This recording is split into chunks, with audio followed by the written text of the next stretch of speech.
نسكر الباب بس ما تخلص.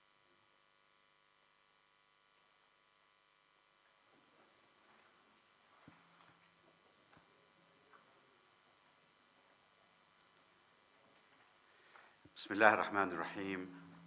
السلام عليكم ورحمة الله وبركاته. Good evening, ladies and gentlemen, distinguished guests. I shall speak in English, but there is simultaneous translation from English into Arabic and Turkish and vice versa. So please, if you need the translation, help yourself to one of these headsets.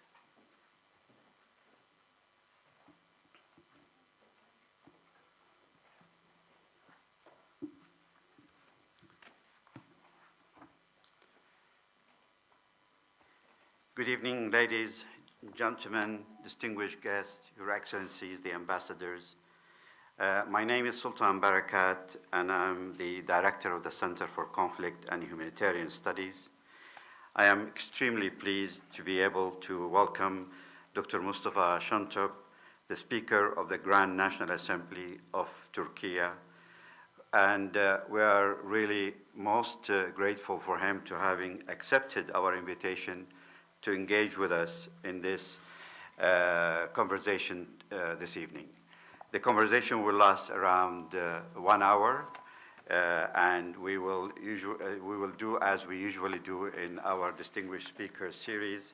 We'll start by giving our guest the opportunity to speak for 15 minutes or so to highlight some of the main issues, and then we will engage with him in a question and answer session with the aim of going deeper into some of the issues and hopefully learning from him as much as we can.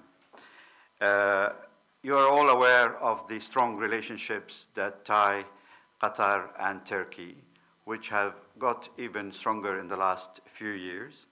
And now we are at a juncture in terms of relationships between Turkey and the Arab world in general, and in the Gulf in particular. There are opportunities to further strengthen relationship with Qatar, which now stands out as one of the few Arab countries with an elected parliament. And we also are living some momentum in terms of correcting and revisiting some relationships between Turkey and other important Gulf nations.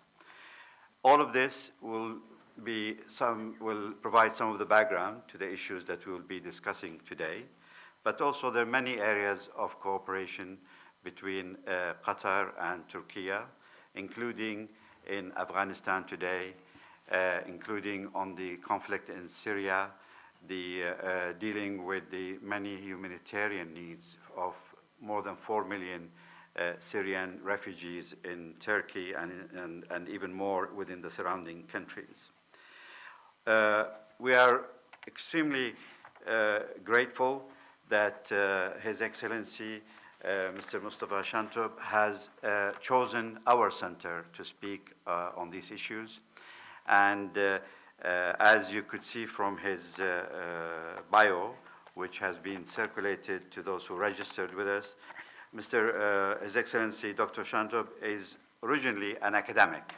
So we kind of claim him on our side this evening and hope that we will be engaging in some of these political issues from an academic perspective so that we can speak freely, we can reflect critically, and we can also maybe lay out some important lessons for how we move forward. As you can see, unfortunately because of COVID, we were restricted in the number of people we can bring into this room, and I think we have just reached the limit a little bit more. But we are also broadcasting this important event online. So there are many more people following us online, on Facebook and Twitter and other social media channels. And they also have the opportunity to send questions to me, which I will field to His Excellency when we start the discussion. Now, in terms of, just to give a brief introduction of Dr. Mustafa Şentop, he is now well known to all as the Speaker of the Grand National Assembly of Turkey, but he has started his career, as I said, as a university professor and more so an expert in public law. He holds a PhD in public law from Marmara University, where he also taught for many years and was on the editorial board of various academic journals. He also served as the chairman of the Istanbul branch of the Economic Social Research Center. His political career began with his election to the Justice and Development Party's Central Decision-Making and Administration Committee, and he subsequently served as deputy chairman of the AK Party between 2012 and 2015. He was elected as a member of parliament for Istanbul in the 24th and then the 25th legislative terms, and he was then elected as the Speaker of the Grand Assembly of Turkey in 2019. To add to his various accomplishments, I've just learned that he's also fluent in Arabic as well as English, but I think he will speak to us today in Turkish, and we will be then free for the conversation. So, very warm welcome, Your Excellency. The floor is yours. Thank you very much. Teşekkür ederim. Sayın Thank you very much, Sultan Barakat. Dr. Sultan Barakat, distinguished academics, friends of mine.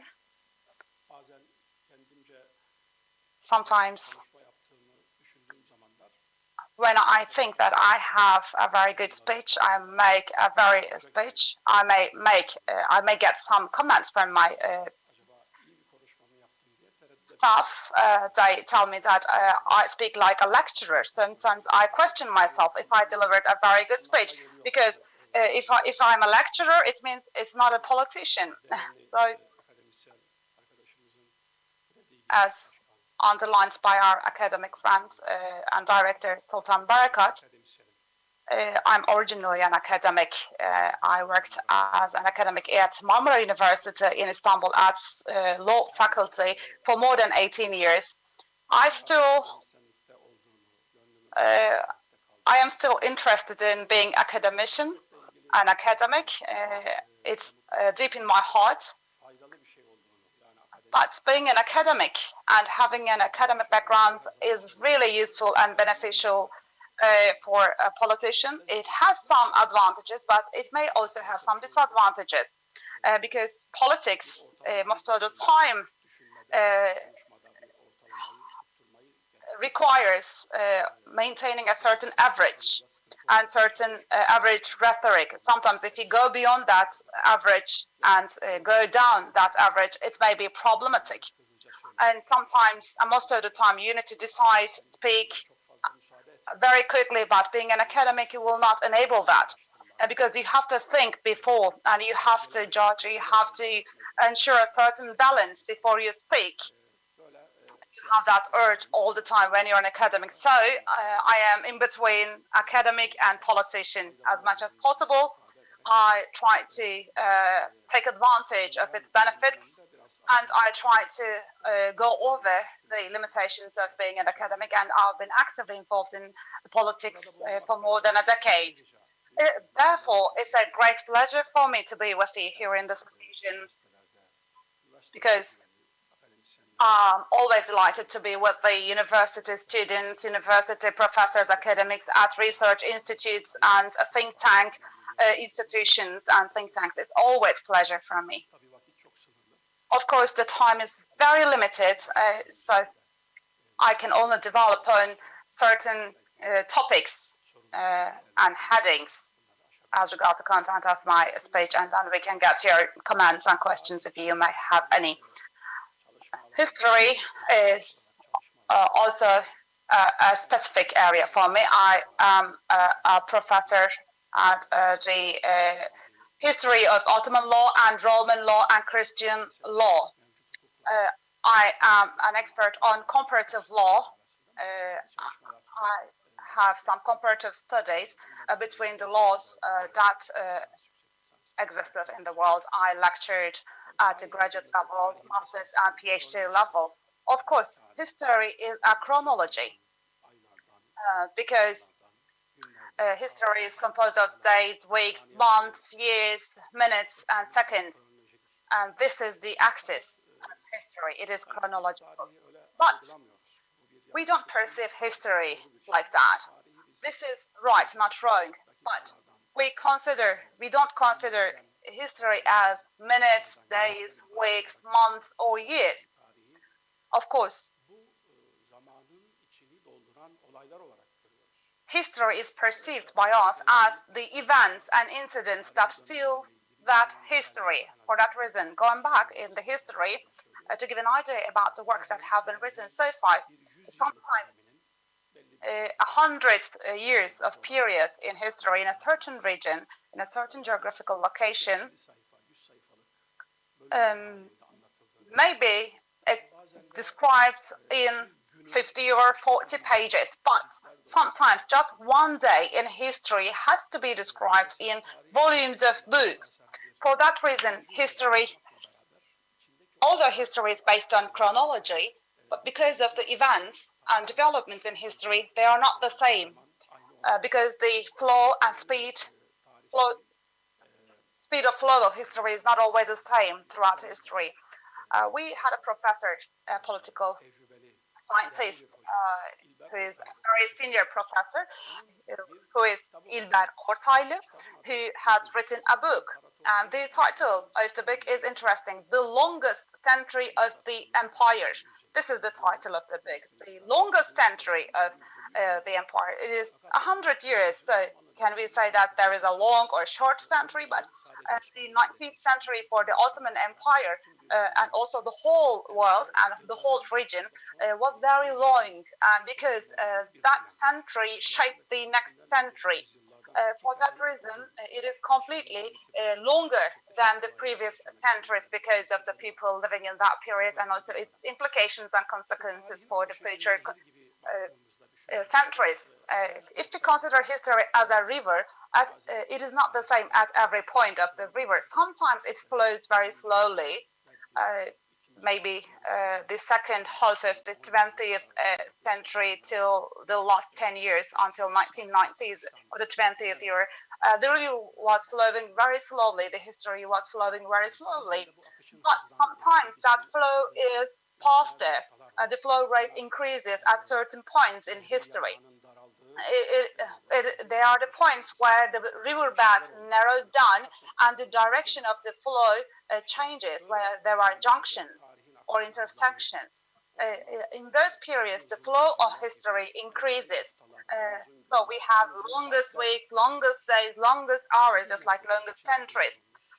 So through these days that we are in, maybe in the last 20 years or in the next 20 or 50 years, the world is being reshaped. For that reason, the flow of history is accelerating in this process. I describe it. I can describe it in several aspects. The world order that was established and set up in the 20th century was set up after the World War II, and the winners of the World War II set up this world order, especially in terms of international relations. The institutions were set up, and those institutions were set up by the winners, victors of the World War II. So the 5 countries, United States, UK, France, Russia, and China established this world order. And the loser of that war were excluded from the equations of this world order, but they have their own political order and also legal order, and these orders were intervened by the winners of the war. I do not want to get into details of this fact. But in this new world that was created and established in order to remove injustices, unfairness, because in the Second World War, the greatest impact and damage was inflicted on humanity because of certain understanding, which was the cause of the war. In order to remove mitigate the consequences of the war, they had good intentions initially, but it led to another injustice. It led to the hegemony of the people who had a new perspective to the new world order. For that reason, we could not achieve our targets. We could not restore peace across the world, and for permanent peace could not be restored across the world. In most of the parts of the world, and in many regions, the greatest pain was felt in this geographical location. We are the children of the Middle East, and this is the center of the world. The whole miseries, sorrows, also pains have extensions in this region. For that reason, we have been experiencing this starting from 1990s in Bosnia-Herzegovina. You know, in the middle of Europe, there was a genocide, and also in most countries of the world, there are conflicts, wars, civil wars, and therefore it shows that peace could not be restored after the World War II. After 1990s, after the collapse of the Soviet Union and the blocs across the world disappeared gradually, and now today we have multi-poles in the world, and there are some people who claim that the world does not have any poles. But the paradigms of 20th centuries disappeared and ended. International organizations, international politics, international law, international economy institutions also started losing their effectiveness and efficiency after that paradigm disappeared. And United Nations in several areas and several topics could not intervene in conflicts and disputes. Although they may make some interventions, they cannot get any results because their interventions can only be delivered based on the wills of the winners of the war. A paradigm is collapsing, our world order is collapsing. Of course, a new paradigm and a new order will be established. So we have been through these challenges in the search for a new paradigm, a new world order. Therefore, this is a painful period for us. I'm going to develop on certain topics. The first one is about economy across the world. Actually, the first signs of the pandemic started and were manifested with the economic crisis in 2018 and 2019 with the mortgage crisis in the United States. And then the symptoms could be removed slightly or to a certain extent, but certain economists and some philosophers wrote some articles and books about that crisis, especially. They develop certain theses in response to the similarity, claims of similarity with the 1929 crisis, economic crisis and depression in the United States of America, and also COVID-19 process, which is a huge health-related problem, also gave rise to some economic problems. For that reason, starting from the mid of 19th century and with the paradigm that became a dominant philosopher in the 20th century started collapsing, and also in the international economy, this paradigm became useless. And regarding the activities of international organizations, I'll tell you something about yesterday. In the north of Turkey, you know, there is an important crisis between Ukraine and Russia. There is a crisis. And regarding that crisis, the attitude of Turkey is well known. The president, His Excellency President of the Republic of Turkey, expressed this on several occasions, and this dispute has to be settled through agreement and also dialogue, and Turkey can be a mediator between the parties. And there are several authorities from the countries that try to avoid, but we have a saying in Turkey, it's like chasing after the rabbit. On one hand, they are warning Russia. On the other hand, they are also provoking other countries, to simply put it. In today's world, through conflicts and wars, the problems cannot be solved considering the whole experience that we have accumulated so far. Instead of such an attitude, instead of we are adopting a certain approach of polarization or taking part. It is not on the basis of United Nations, it is on the basis of NATO, but NATO is a party to the conflict because Russia claims that Ukraine should not be accepted in NATO because this is a security risk for it, and Ukraine has the desire to be a member of the NATO. On one part of the dispute, there is NATO, but there is a bloc formed against Russia. But it is interesting that from the UK yesterday, certain flights, some Canadian soldiers and ammunition were transported, but they could not use the German airspace. This was not officially declared, but they had to use Denmark and Poland and then go to Ukraine. They could not use the German airspace, and there is still debates. There were some debates about the use of the German airspace, but official declaration was that there was not such a debate, but on the maps of the flights we can see that they could not use the German airspace to fly to Ukraine. As you may remember, a few months ago with Australia, in the south of China, they tried to create a security bloc between Australia and France and for the construction of nuclear submarine. There were certain agreements, but then UK, Canada, and USA and Austria acted together to dispose of that, to create a new, to create a new bloc. So from one perspective, we used to have Commonwealth of the UK, or British Commonwealth.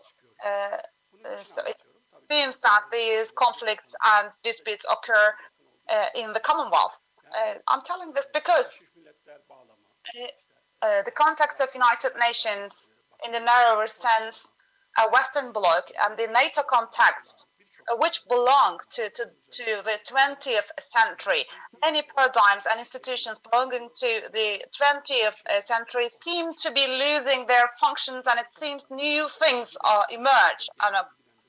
And on the other hand, there is an important point which is relevant to our region and to all of us, where the flow of history accelerates. Because from time to time, we see that people claim that you were telling this amount of time ago, but now you're telling this. But 1 year is a very long time. Even 1 day is a very long time for us. Even in hours, everything changes. In the 20th century, we had 2 blocks, and countries belonged to those blocks. And also, regarding the world events, you did not have to devise some policies. But you were involved and engaged in the direction of the blocks that you were involved. But now it's changed.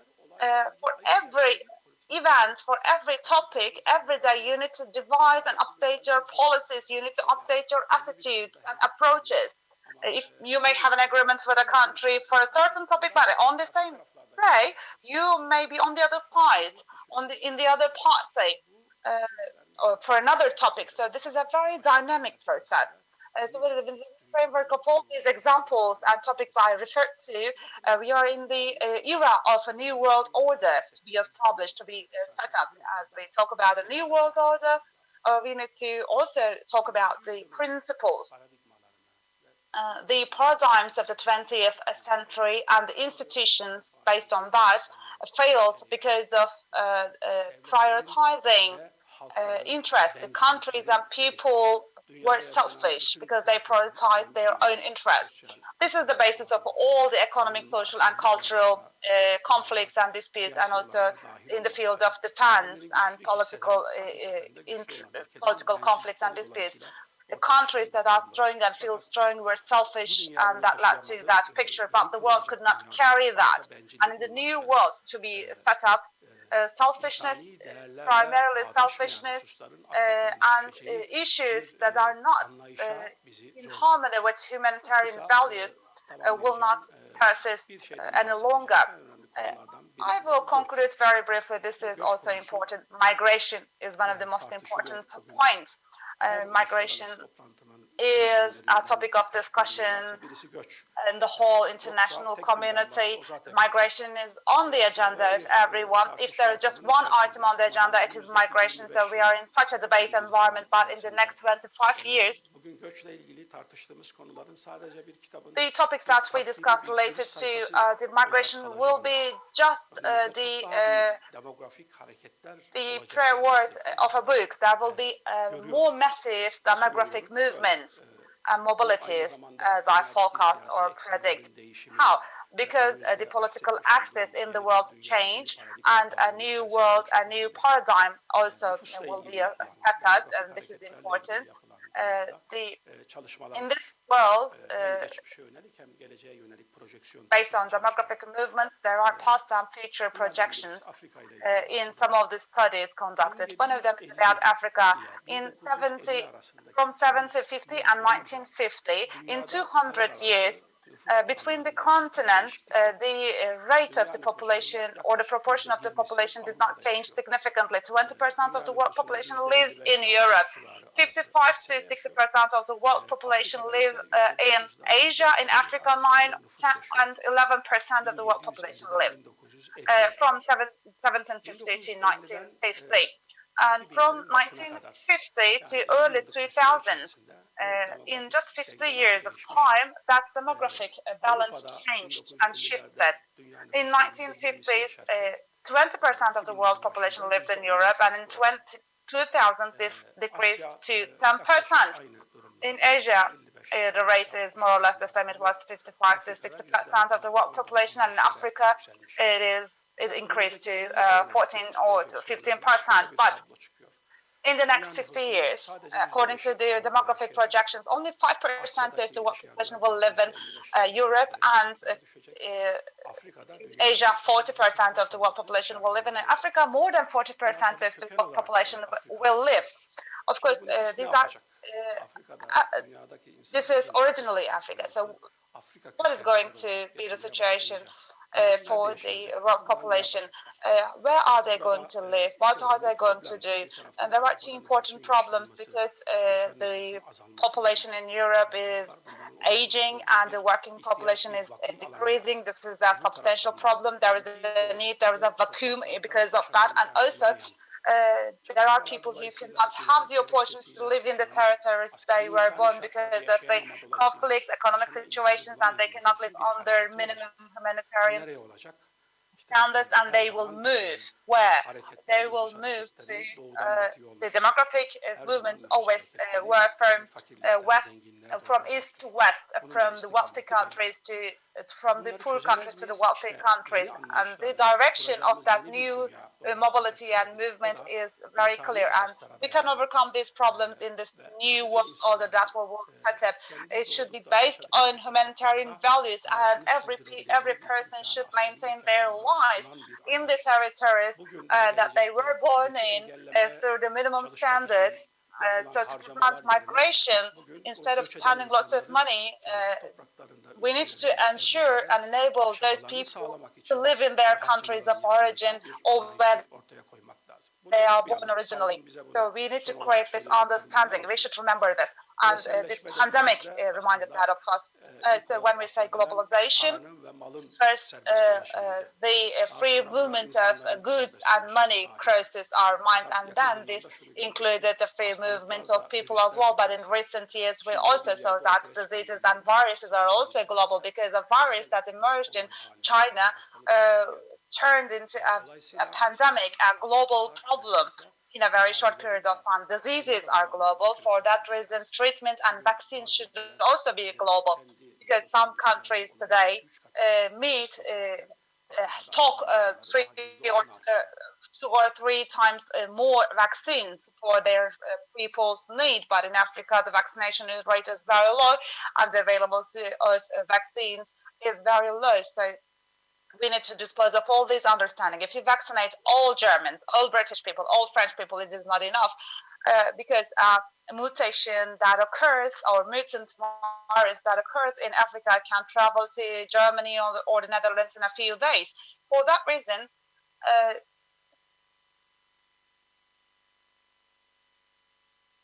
this process reminded us of the fact that people need each other a lot, and we need to live together, and we need to live in consideration of each other together. Maybe we could not ensure this understanding, but the circumstances force us to do so. For that reason, in a world where people cannot live in peace in their own territories, no one can be in peace or can be secure. We should understand that as Turkey, we are moving in line with the humanitarian, economic, and political paradigms. I'll give you just one example to conclude. This is one of the most important issues in the pandemic in all the countries that I have visited, and the speakers of all the parliaments of the countries I visited, they start speaking by thanking Turkey, because we provided medical supplies to 146 countries at the beginning of the pandemic, when France uploaded the medical supplies to the aircraft, and these were seized by the United States and taken back to their country. So that was such a time. And Turkey, with our own means, of course, we are going through the same problems, but we do not forget the other people. We are going through the same problems, and we wanted to show that we remember that, and we provided assistance through aircrafts, medical supplies to 156 countries. This is just an example. We can set up a new world order based on humanitarian values and principles, and this is based on the countries and the culture of the countries that do not share the felony of those countries in the old world. And we are the people of this new geographical location. So in line with these targets, we are also paying such visits so that we can develop new approaches and new relations, which are quite valuable to all of us. Thank you very much for giving me this opportunity. Once again, I'd like to extend my deepest regards to each and every one of you. Thanks. Thank you very much for this wonderful expose of all the global challenges that we face today, and the very important argument that time is right for us to think of a different order, that the order that has emerged from the Second World War may have been fitting then. Things have changed dramatically since 1945, and there is a need for the rest of the world to play a role in shaping the new order. And of course, Turkey has taken a very distinguished and almost unique position in the world. I was witness to the World Humanitarian Congress in 2016. And I think many of us who work in the humanitarian field would recognize how Turkey was able to almost turn the table round and to question the rest of the world as to their commitment to those values and to whether there is real money, real value being put into this. And of course, a few weeks ago, I had the pleasure, with the support of our ambassador here, to visit Turkey with my students and study the situation of the Syrian refugees. And you could see that more than 4 million refugees in one country are being looked after without necessarily any complaining, as other countries would do. The real question, I think, and maybe you could help us get a little bit in more depth, is how can we initiate it? You referred to the importance of dialogue, the importance of building relations, alliances, but we are in a situation now where the economic circumstances are not really conducive. And I'm thinking now, in the news here, we hear a lot about economic crisis in Turkey itself. The economic situation will push you, whether you want it or not, to look inward rather than to be engaging the rest of the world to change the order. And it would be interesting for us to hear if that is an issue and how do you deal with it. And the other question is that one inspiring idea for us in the Middle East has been this new investment in Turkic nations, bringing them all together, starting to think with each other. I mean, here in the Arab world, we're all the same religion, we speak the same language, but we struggle to really talk to each other. I mean, we have a lot of problems. And maybe you can also shed a light for us of how is that done and what is the price for it, economically, socially. Obviously, for Turkish people to engage with others, they need to be more tolerant, more welcoming of the others, and more open to them. And finally, maybe in terms of what we can do as the Arab world here, the Arab world, the Gulf region, in support of creating this new, maybe humanitarian, more humane order that is more equal to everybody. Nasıl katkı sağlayabiliriz? Tabii bütün sorular gibi bunların da cevapları çok uzun. These questions require lengthy answers, actually, but I will only be providing very brief answers as much as I can. Well, especially your question about the economy was absolutely important because there is not only national economies around the globe, we have global economy today. We are talking about global economy with central management of economy around the globe. And this economic order is being shaken negatively. International trade, international economic paradigms are encountering problems today. This order is encountering problems. And the only leader which is talking about this problem decisively is Recep Tayyip Erdogan. In the United Nations, UNGA, he used a statement of the world is bigger than five. He repeats this statement all the time. The five countries is the victorious parties of the Second World War. So he always makes reference to the fact that the world cannot be dominated by five countries anymore. This paradigm is disappearing, and we have to accept that. And institutions, organizations, depending on this old paradigm of the five countries, are also requiring a revision. And when Mr. President of the Republic of Turkey used this statement for the first time, it didn't sound very realistic to the people. But then some reformation and revision activities have been undertaken in certain organizations, including the United Nations itself. And then in 1944, there was this resolution about international trade for the use of United States dollars for international trade as the essential money, essential currency. There's this agreement of 1944 about this. And then comes the rest of the developments, such as the dollars not being indexed on the gold as of 1970s, etc. And let me tell you something very simple. A calculation made by an American economist I have to share with you so that you can understand what I mean more properly. This economist says that all the sellable items, movable, unmovable property, physical property or non-physical property, if all of these assets are sold in the world, and let's say that there is this person X who can buy all of these assets. So what would be the worth or value of these assets in dollars? So it is 120 or 130 trillion dollars, that the worth is that much, they say, considering the economy of today. But what about the value of the gold in use around the world today? It is approximately $9 trillion or something. So which means that if we consider dollar and compare it to gold, we are talking about a dollar abundance which is 30 times more than the availability of gold around the globe. That means that in the last decade, the abundance of dollars has increased greatly. The abundance of dollars printed has increased a lot. Which I mean that international trade depends on dollars, dollar currency.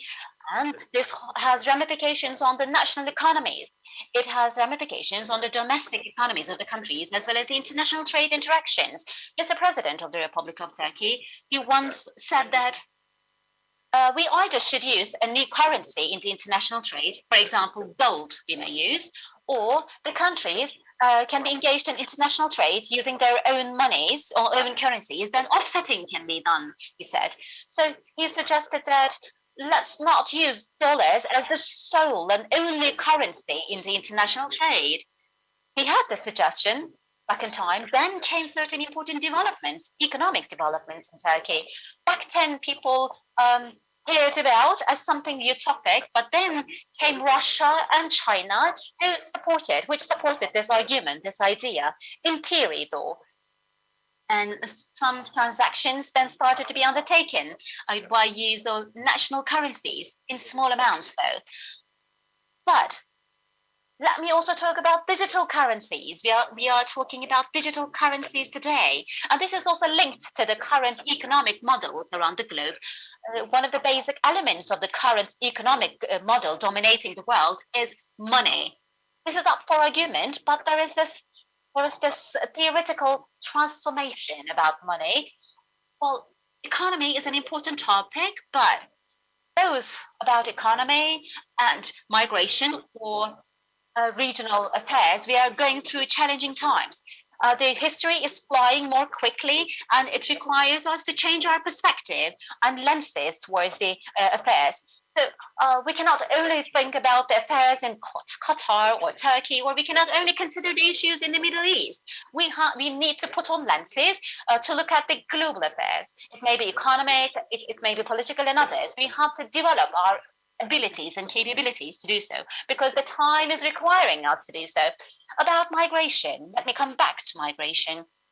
You know, Turkey, as you said, has been hosting more than 4 million refugees, migrants, and they have not been in Turkey for a couple of days only. They have been in Turkey in more than a decade, and Turkey is meeting their food, accommodation needs, as well as education, health, and every other need as required. This is big cost on Turkey, on the side of Turkey. With European Union, we signed a protocol on the 18th of March 2016. You may remember this protocol between the government of Turkey and the EU. This protocol mentioned a lot of affairs related to migration. Some 6 billion euros of support was also mentioned to be provided to Turkey from all the European Union member states. And on every occasion, they say that EU says that they have been supporting Turkey, and I always tell them that they made commitments only for 6 billion, but they did not provide half of it, not yet. And there were more than 20 items to be undertaken by the EU in the protocol, and they didn't even meet one of the items so far. And Turkey has incurred 20 times more costs than the 6 billion. I always tell the EU politicians that I would be ashamed of making these statements if I were you in your shoes. Well, about migration, in 20 years or 10 years from now on, I think EU will start to feel the agony of migration, because this is how the developments are indicating. Well, Turkey is being humane and listening to its consciousness. This is how we are dealing with this migration issue. But there are also causes of irregular migration, and Turkey is not one of the reasons for irregular migration. There are certain countries which are pushing our countries into instability, causing irregular migration. There are countries creating conflicts out there. They are unfortunately not assuming any responsibility in relation to the irregular migration occurring because of their acts.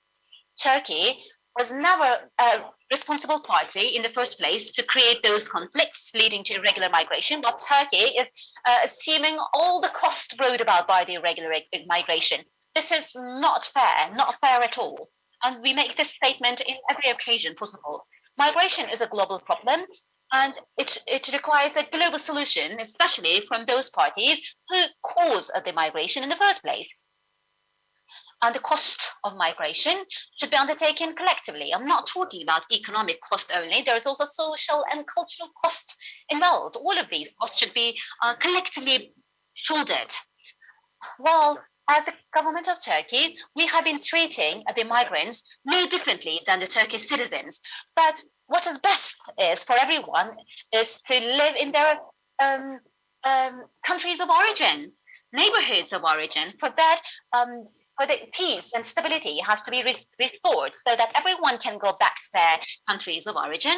But Turkey, in this respect, is adopting this humanitarian approach. And as per our humanitarian philosophy, we can never close our doors to those people who require our assistance. And this is the attitude of the government of Turkey as well as the Turkish people. This is because of the philosophy and point of view of the Turkish people and the government of Turkey. Well, lastly, this is what I wanted to say. There are a lot of topics to be covered, but maybe I can talk about more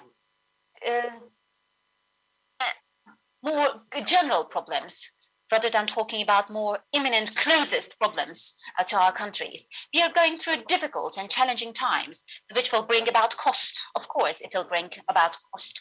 But I think after these challenging times, there will be good times which will benefit everybody. Thank you very much. Ben de çok teşekkür ediyorum. Allow me just to go a little bit deeper in the issue of the refugees, because this is an issue of concern in the region here. And as we all, we've said at the beginning, everybody is admiring how Turkey has been able to look after these 4 million plus refugees. But how does it play out in the domestic politics? Now you are here with a parliamentarian group. There are parliamentarians from different political groups. Is it causing tension internally? And you rightly say that it's not fair for Turkey to carry the weight on its own. But what are the solutions? Now you have Syria to your south. They're talking about Ukraine to your north. There are various other regional possibilities. Afghanistan have only just unfolded August with a wave of people. And you are in the middle. You cannot go anywhere. I mean, Turkey is the connection between Asia and Europe, and these people have got to pass through here. What are the big ideas coming from Turkey today to handle this particular challenge?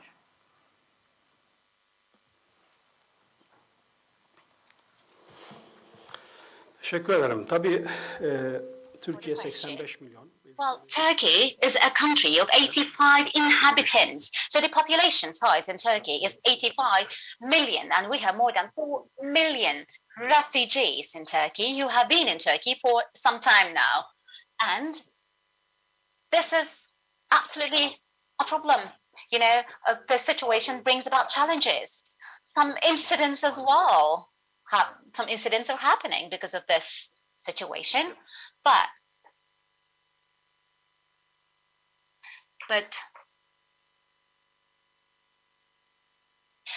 when a dog bites people, it will not have news value, but if a man bites the dog, then it will have news value. This is how we look at it.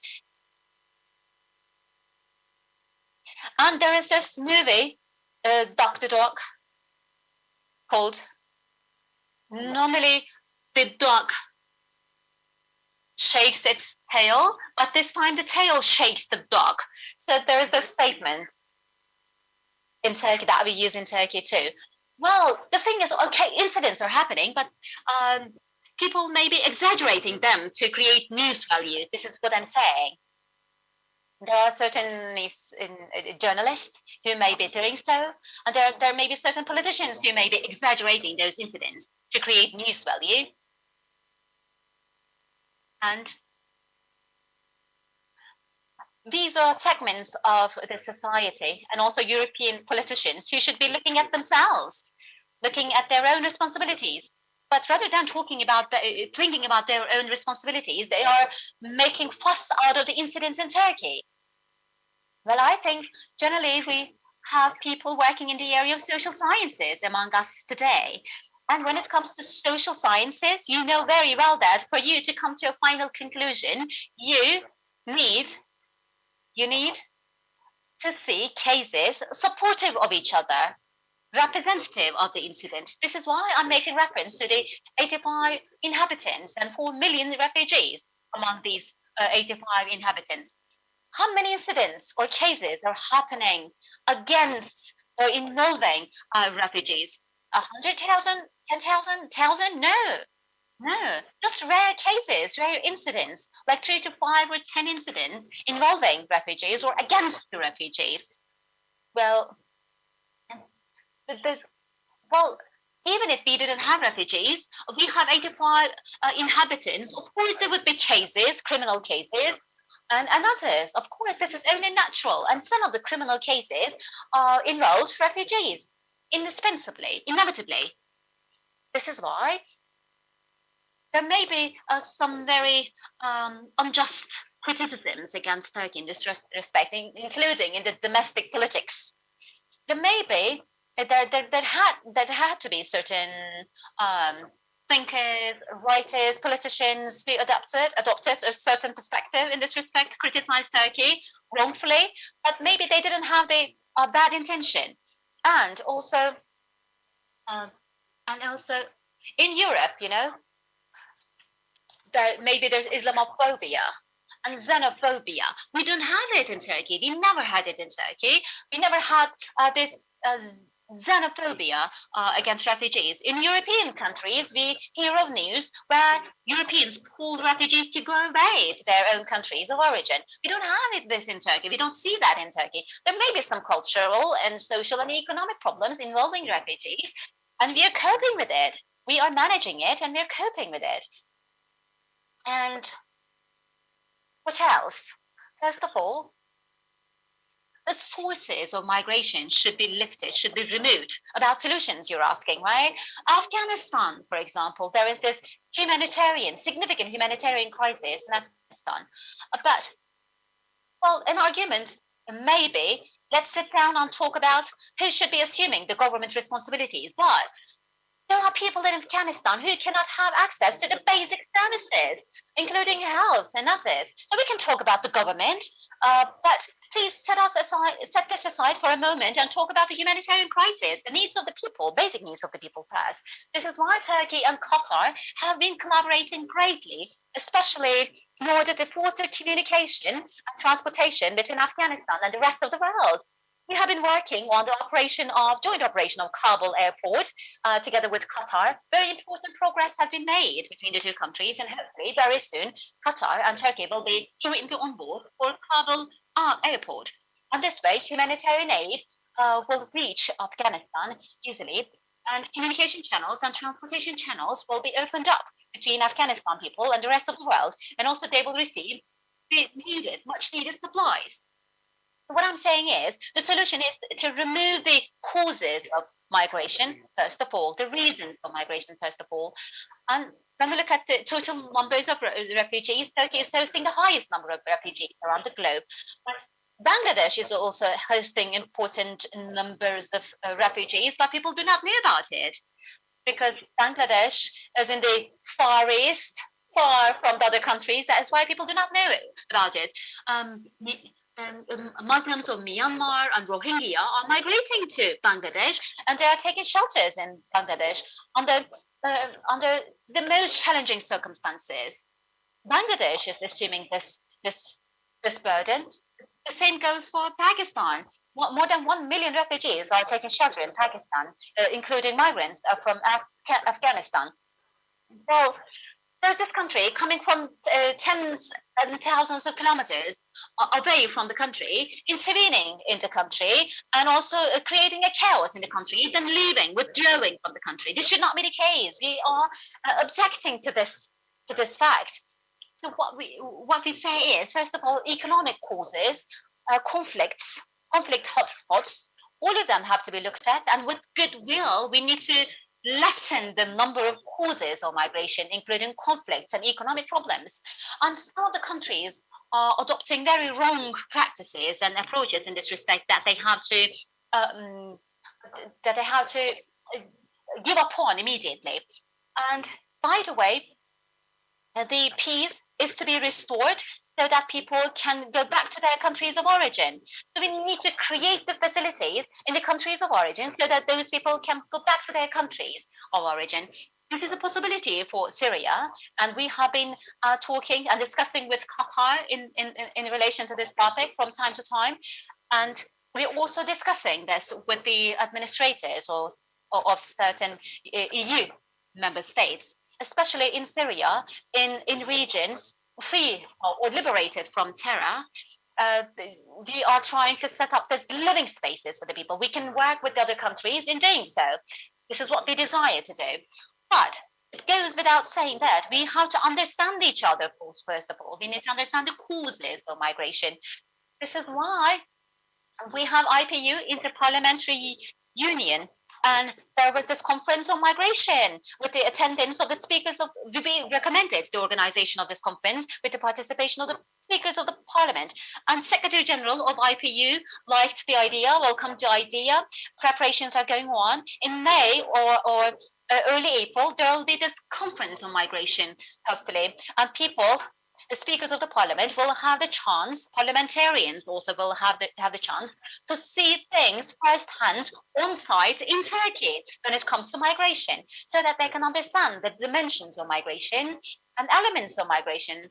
And also, we will continue to propose solutions for this problem in the future. Thank you very much. That was it. I can see your security people stood up. They're happy to leave, I think, now, 6 o'clock. But do you allow us 2 minutes just to take one question from the audience? Yeah? Okay. We'll take a couple of questions, but please make them very brief and to the point, and then we will see. Please. Zahid from Pakistan. 1 minute. Bismillah. I'm Zahid Awan from Pakistan. You are towards the new world. Are we looking this new world without the umbrella of the new world order? My question is clear? Not clear. You have spoken about the conflicts and so many things in the world. And as we are written here that we are looking at heading towards the new world. Are we heading towards the new world without so-called new world order? A chaotic new world. Yes. Okay, thank you. Another question, please. Let's take then the questions together and then you come. Please, in whatever language you prefer. Here's the microphone coming. Merhabalar, Sayın Meclis Başkanı. Hello, Mr. Speaker of the Parliament. Thank you very much. An excellent speech, wonderful speech. I was an ambassador for Turkey, in Turkey in the past. I have a question.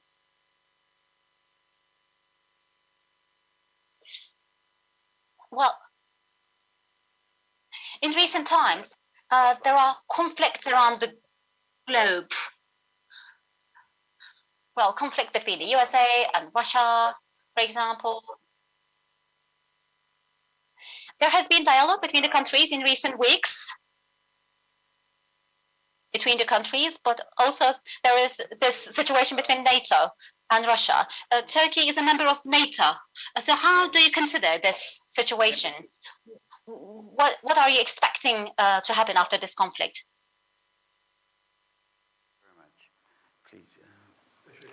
Benim mikrofonum açıldı şimdi. The microphone is on. Pakistan'da. Of course, our colleague from Pakistan. Your question is understood. Maybe I could not make myself clear, although I understood your question. Because this is a very long story. Let me put it this way.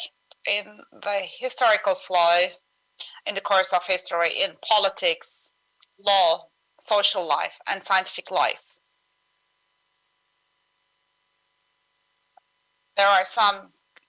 We cannot divide history just like dividing or separating the material goods. You may divide certain ages, some periods in chunks, big chunks. You can put them in different places. But in the course of history, you cannot expressly claim that certain things started at this exact point and ended at this exact point. Of course, this is a certain flow, this is a certain course, but there are certain signs and symptoms, so to speak. I try to explain these signs regarding the conclusion of certain things and start of certain things. But of course, I cannot give you exactly concrete things. Maybe it may take 25 years or 50 years to set up such a new world order. For that potential world order, we adopt approaches that will facilitate, help, and enable that world order. I hope I could make myself clear. Yine konuşmam içerisinde bahsettiğim bir şey. As I said in my speech, in the context of your question, for example, let's say 30 or 40 years ago, when we said United Nations or NATO or IMF, what we understood then in our minds, are they the same with the understanding now? Of course, those institutions still exist. There are members of those organizations, and those organizations are valuable, are important within their own context, but in terms of their impacts and influences, we can't see the same things and same influences and effects as regards the problems that we have been experiencing recently, because some members of the NATO are neglected, and in the example of transfer of weapons is a good example to that, and there are also other examples. Those pioneers who claim that these international organizations are effective try to open new alternatives and alternative pathways, because there are two reasons for that. In our path to the new world, they try to create new instruments and tools or vehicles they try to supply. Maybe they try to supply these tools, and they may have the opinion, or they may have concluded that the existing tools may not be effective anymore. And there were two blocks, as I said before. NATO, Warsaw Pact created a political thesis, an argument, and member states were following that thesis or argument. But this is not exactly the same today, because this is not solving the problems anymore. If you try to explain the events and incidents from this perspective, it is not enough. So in order to adopt a certain attitude and position to these incidents, that data and that perspective is not enough. For that reason, we are a member to NATO. Of course, we are contributing to the development of policies under NATO as Turkey, and the second biggest country of NATO in terms of the support and military power.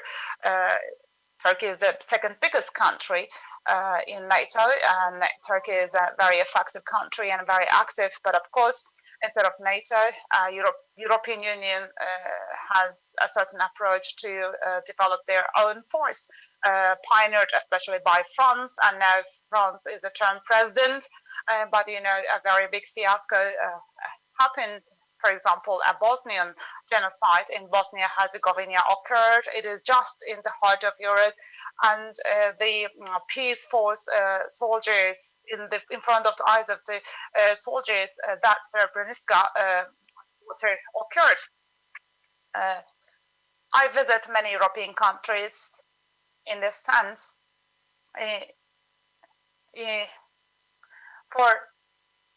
They have some hesitations in terms of trusting these institutions and organizations, including NATO. So the older instruments do not function properly anymore. So this is the most important reason why the old things cannot persist anymore. The older concepts and organizations do not serve to our purpose anymore. They can serve to a certain extent, but this is not adequate. We need to produce new things, and we need to explain the incidents and events with new concepts, and Turkey is trying to do so. It is a member of NATO, all right, but of course, being a member to NATO doesn't necessarily mean that we have to take part on one side of a war or a conflict. Of course, being a member to NATO is valuable to us, but how can we ensure agreements between the countries to prevent disputes and conflicts? We need to strive for that, and being a member should not prevent us from doing so. In this sense, such conversations, I hope that such conversations and negotiations will be useful, and I wish so. But if a conflict occurs in this world, that conflict cannot solve the problems. It did not solve the problems in the past and cannot solve the problems today, and in the future they will not solve the problems. If we look at across the world, all the problems even worsened and persisted. Such tensions and conflicts and disputes should be solved through dialogue and negotiation. We have a certain understanding and approach for that, and that has to be taken into consideration. Thank you. Thank you very much, Dr. Mustafa. Clearly, we could sit with you for hours. So I hope next time you come, we can dedicate greater amount of time for this. And it would be impossible for me to summarize the amount of wisdom that was given today. But if you allow me just to highlight 2 points. One, I think the importance of challenging the order from a regional perspective is a very important point, that we should have the courage to revisit this order. And I think the courage comes from changing from within first. And this is maybe what Turkey has demonstrated to the region, that if you change from within, you can actually reach out and change greater areas. But most important is the art of conversation. We really lost that art of conversation, the ability to talk to each other. It's a very important component of our Islamic culture, and also here in the Arab world. We used to do very well in it, but unfortunately is now absent. Dialogue is minimal. We tend to act before we discuss and talk to the others. And from that, I thank you very much for dialoguing with us today.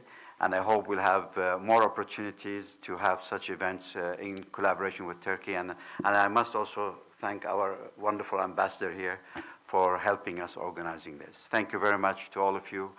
Thank you, Dr. Mustafa.